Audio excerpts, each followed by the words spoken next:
तो पहला पॉइंट था कि एग्जिस्ट वाला, सेकंड पॉइंट है इसमें, सेकंड पॉइंट इज जो डबल सॉल्ट है पहला, और दूसरा इसमें है कोऑर्डिनेट कंपाउंड। तो इन एक्वस सॉल्यूशन या इन वाटर, जैसे आपने एक्वस सॉल्यूशन में रखा उसे, या जैसे आपने उसको किस में डाला, वाटर में, तो वाटर में क्या होगा, जो डबल सॉल्ट होता है क्या होता है, डिसोसिएट हो जाता है, ब्रेक डाउन हो जाता है, dissociate into its constituents ions. Constituent मतलब जिससे मिलके बना हुआ है, उसे कहते हैं कॉन्स्टिट्यूएंट्स आयंस में। जैसे अभी हमने कहा था मोर सॉल्टी बना दिया था, ये आपके पास अभी टाइट्रेशन में आएगा। तो इसमें जो आयंस यूज होते हैं वो आयंस कौन कौन से हैं, देखो पहला आयंस है Fe। तो जैसे आपने पानी में डालोगे आपको Fe अलग मिल जाएगा, SO4 अलग मिल जाएगा, NH4 अलग मिल जाएगा, यानी कॉन्स्टिट्यूएंट पार्टिकल्स में ब्रेक डाउन हो जाएगा। लेकिन यहाँ पे ये क्या है, डज नॉट डिसोसिएट, ये डिसोसिएट नहीं होता, डज नॉट डिसोसिएट, ये टूटता ही नहीं है। जैसे मैंने अभी बनाया था ये FeCN है, और यहाँ पे लिख दिया 6,4-, तो ये टूटेगा नहीं, ये एज इट इज रहेगा, एज इट इज रहेगा इन सॉल्यूशन। इसका एक्वा सॉल्यूशन में कुछ नहीं होने का, ये सेम रहेगा, चाहे आप इसे बाहर रखो चाहे एक्वा सॉल्यूशन में रहो, ये एज इट इज रहेगा, इसमें कोई चेंज नहीं होने का।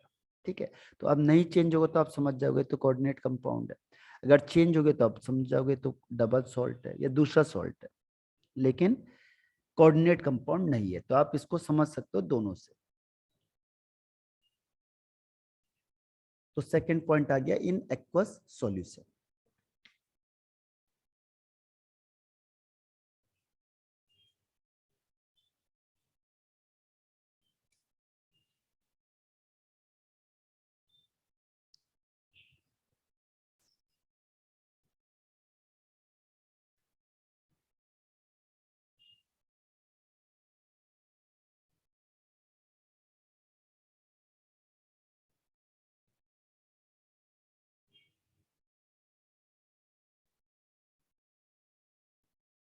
Yes, sir. Then.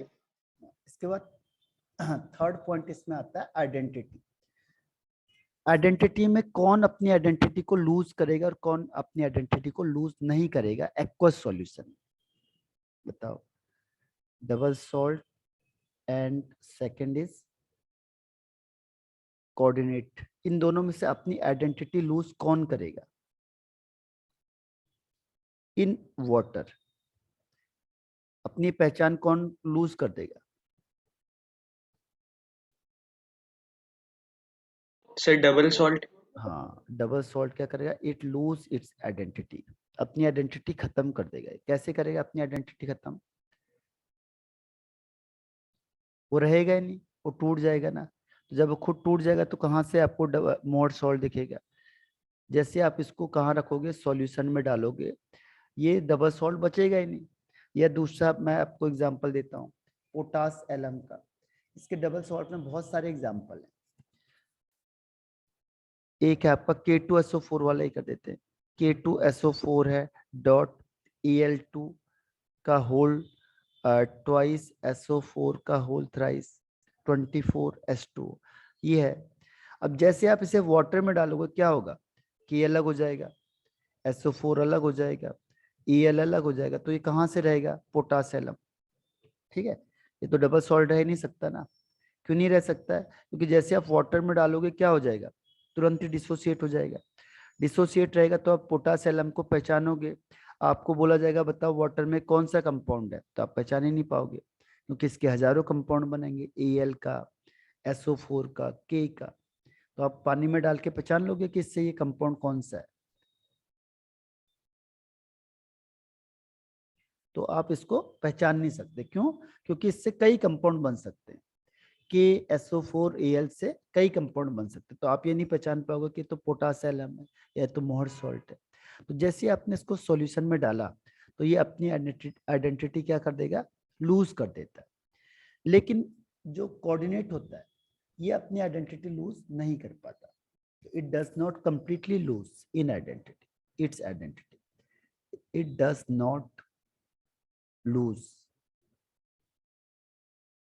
कंप्लीटली कर सकते हैं, completely loss its identity in solution. ये अपनी आइडेंटिटी को लूज नहीं करता है अगर आप इसको सॉल्यूशन में डालते हैं, क्योंकि टूटेगा ही नहीं। इसमें क्या होता है, अगर यहां से कोई बाहर से लग गया, जैसे बाहर से लग गया, तो जो बाहर वाला है वो टूट जाता है। जैसे हमने अभी दिखाया, बाहर वाला अगर कोई लग गया तो ये टूट जाएगा। ये कैसे टूटेगा, यहाँ पे Na प्लस में टूटेगा, लेकिन जो ब्रैकेट के अंदर होता है ये कभी नहीं टूटता। तो जो कॉम्प्लेक्स वाले होते हैं जनरली ये ब्रैकेट के अंदर होते हैं, जिसके बीच में कोऑर्डिनेट बॉन्ड होता है, तो ये इस तरीके से टूट जाता है।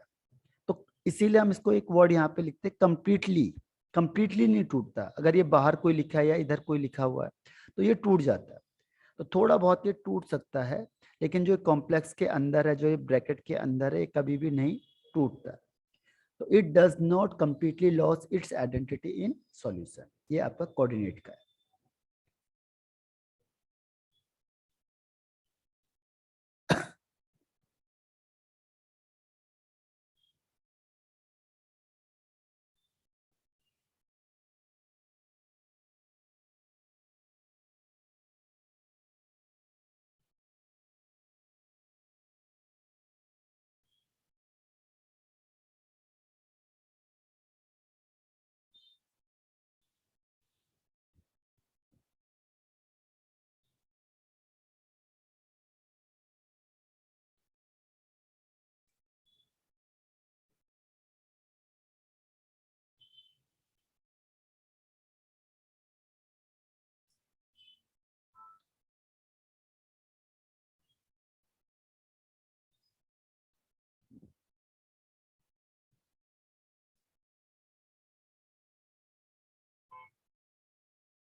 Yes, hidden. अब देखो, अब आता है प्रॉपर्टीज का फोर्थ वाला, जो फोर्थ पॉइंट इसमें आता है प्रॉपर्टी।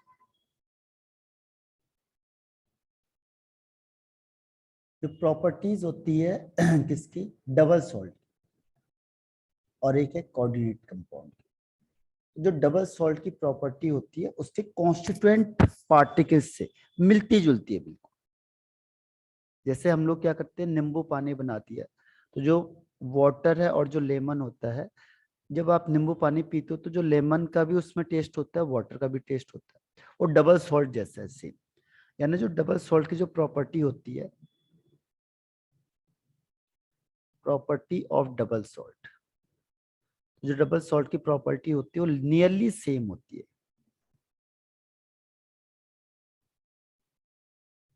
किसकी तरह, नियरली द सेम। किसकी तरह सेम होती है, उसके कॉन्स्टिट्यूएंट पार्टिकल्स की तरह, एज दोज ऑफ, जो उसके कॉन्स्टिट्यूएंट पार्टिकल्स होते हैं, कॉन्स्टिट्यूएंट यानी जिससे मिलके बना हुआ है, ठीक है, उसकी तरह होते हैं। जैसे अभी बताया मैंने आपको, लेमन वाटर बनाया आपने, तो लेमन वाटर में लेमन की भी प्रॉपर्टी होगी और वाटर की भी प्रॉपर्टी होगी। ठीक है, ऐसे यहाँ पे अगर आपने डबल सॉल्ट बना दिया तो जो डबल सॉल्ट होगा उसमें FeSO4 की भी प्रॉपर्टी होगी और NH4 whole twice SO4 ammonium sulphate की भी प्रॉपर्टी होगी, वाटर की भी प्रॉपर्टी होगी। इसमें तीनों की प्रॉपर्टी रहती है। ठीक है, तो डबल सॉल्ट हो गया, यानी जो डबल सॉल्ट होता है उसमें जो सॉल्ट होता है उसकी जो प्रॉपर्टी होती है वो सेम होती है, उसमें किसकी भी प्रॉपर्टी होती है, उसके कॉन्स्टिट्यूएंट पार्टिकल की भी प्रॉपर्टी होती है। और कोई चीज है ऐसी जो आपने देखी है जिसमें दोनों के दोनों प्रॉपर्टी सेम आती है, जैसे आपने वाटर में क्या मिला दिया, चीनी मिला दिया, ठीक है, और इसके अलावा इसमें और कुछ, इसमें लेमन ही मिला दिया। तो जब आप इसे पीते हो, आप लेमन पानी में मीठा भी मिला दिया, तो उसमें वाटर की भी प्रॉपर्टी होती है और वो मीठा भी होता है ना, शुगर की प्रॉपर्टी होती है, लेमन का टेस्ट भी होता है उसमें, और कुछ भी मिला सकते हो आप इसमें। ठीक है, रसना है तो रसना मिला दो आप। तो इसका मतलब ये जो बनेगा वो कौन सा होता है, डबल सॉल्ट जैसा होता है। तो जो डबल सॉल्ट होता है, जब ये डबल सॉल्ट आपने बना दिया तो उसमें सारे उसके जो कॉन्स्टिट्यूएंट पार्टिकल होते हैं उसकी प्रॉपर्टी उसमें मेंटेन वो रहती है, प्रेजेंट रहती है। समझ में आया ये वाला?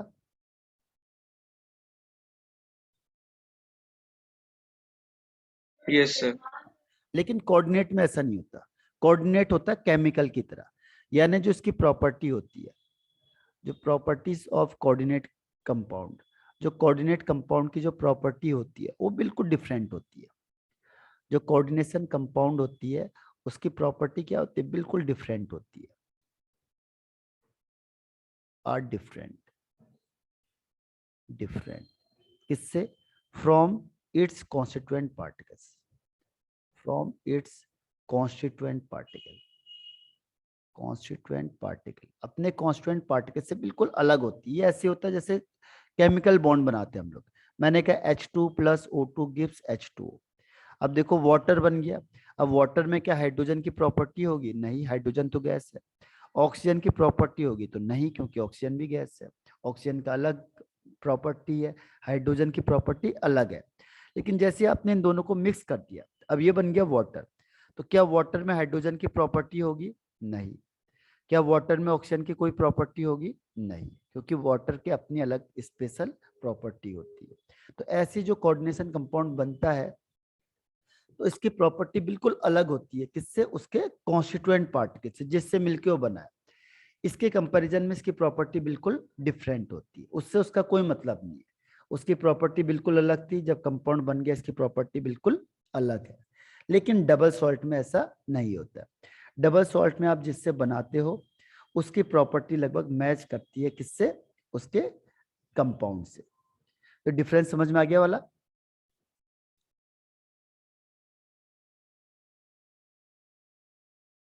Yes, sir. हाँ, इसे लिख लो। फोर्थ है प्रॉपर्टी। तो जो डबल सॉल्ट है इसकी प्रॉपर्टी उसके कॉन्स्टिट्यूएंट पार्टिकल से लगभग लगभग लगभग 100% नहीं कह सकते, लेकिन काफी हद तक मैच करती है, लगभग सेम होते हैं। लेकिन जो कोऑर्डिनेट कंपाउंड होता है इसकी प्रॉपर्टी उसके जो कॉन्स्टिट्यूएंट पार्टिकल है जिससे वो मिलके बना हुआ है उसकी प्रॉपर्टी से बिल्कुल डिफरेंट होता है। तो ये इसका फोर्थ डिफरेंस है।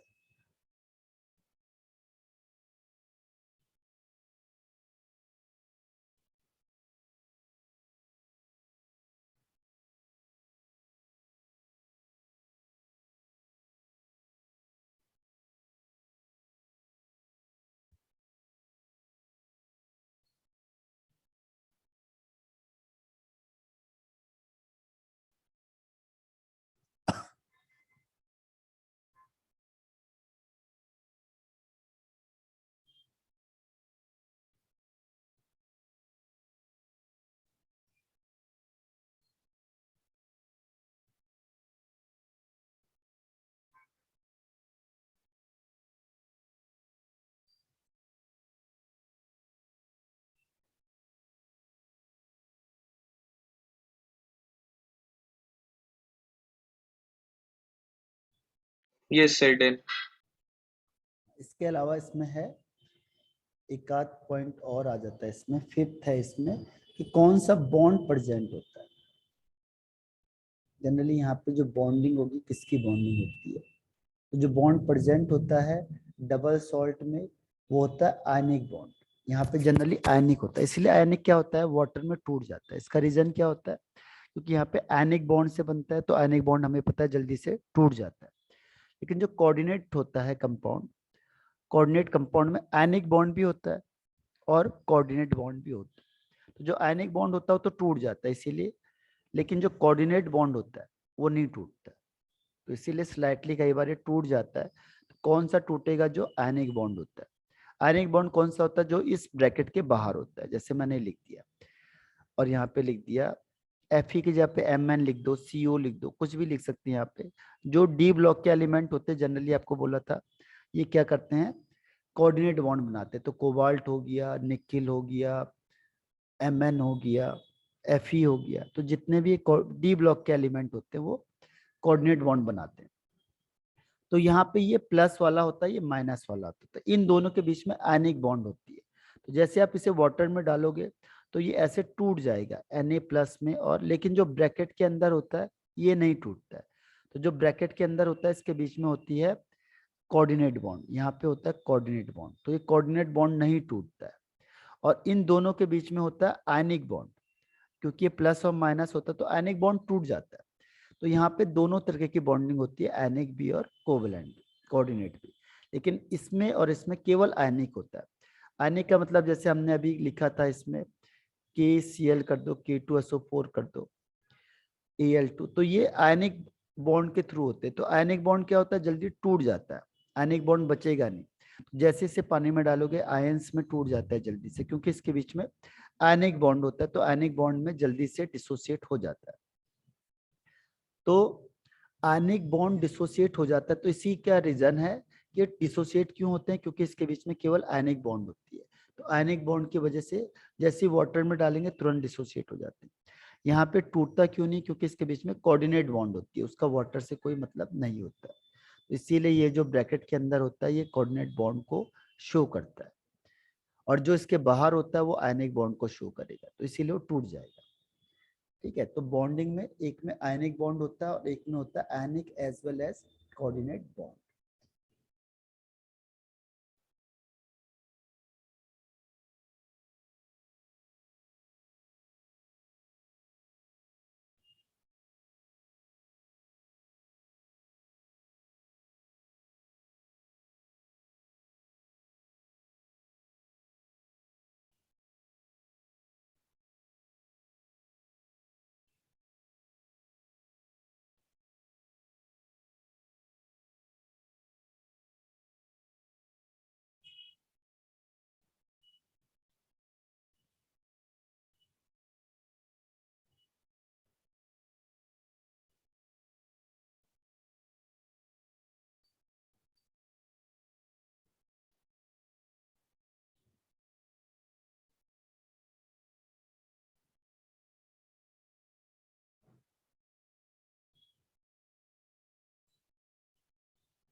Yes, sir, done.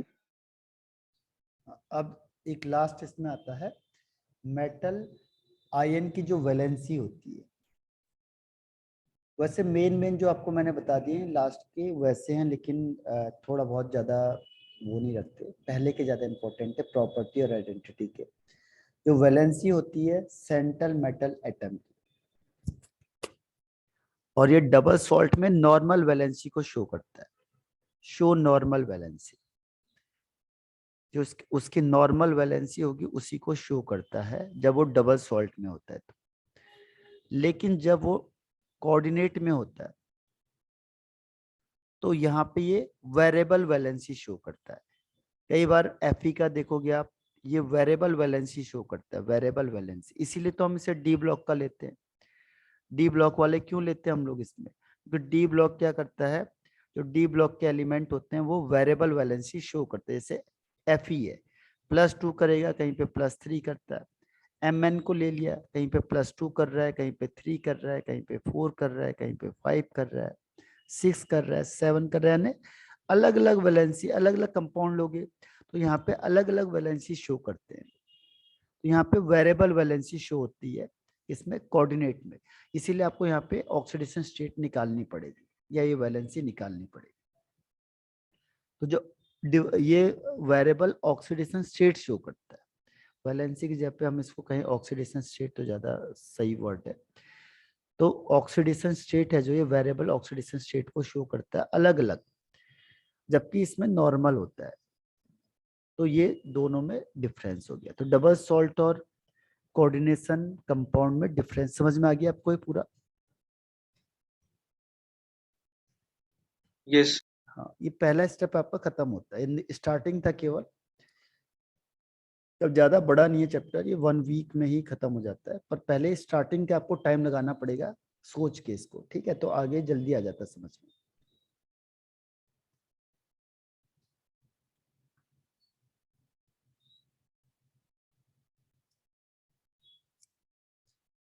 तो 6 है वैलेंसी है, कोऑर्डिनेशन कंपाउंड होता है जो आपका ये नॉर्मल वैलेंसी शो करता है अगर ये डबल सॉल्ट में होता है, लेकिन कोऑर्डिनेशन कंपाउंड में होगा तो ये वेरिएबल वैलेंसी शो करता है। यानी आपको यहाँ पे ऑक्सीडेशन स्टेट हर एक की अलग अलग निकालनी पड़ेगी, तो उसका भी एक तरीका बताना पड़ेगा आपको, जिससे आप हर एक कंपाउंड में अलग अलग जो है उसकी ऑक्सीडेशन स्टेट को निकाल सको।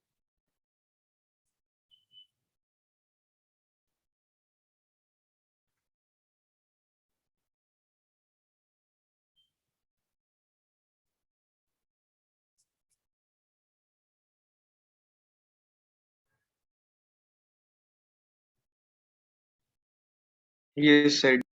डन, हाँ तो ठीक है, फिर आज के लिए अभी के लिए इतना बहुत है ना? Okay sir. ठीक है। Okay, thank you sir.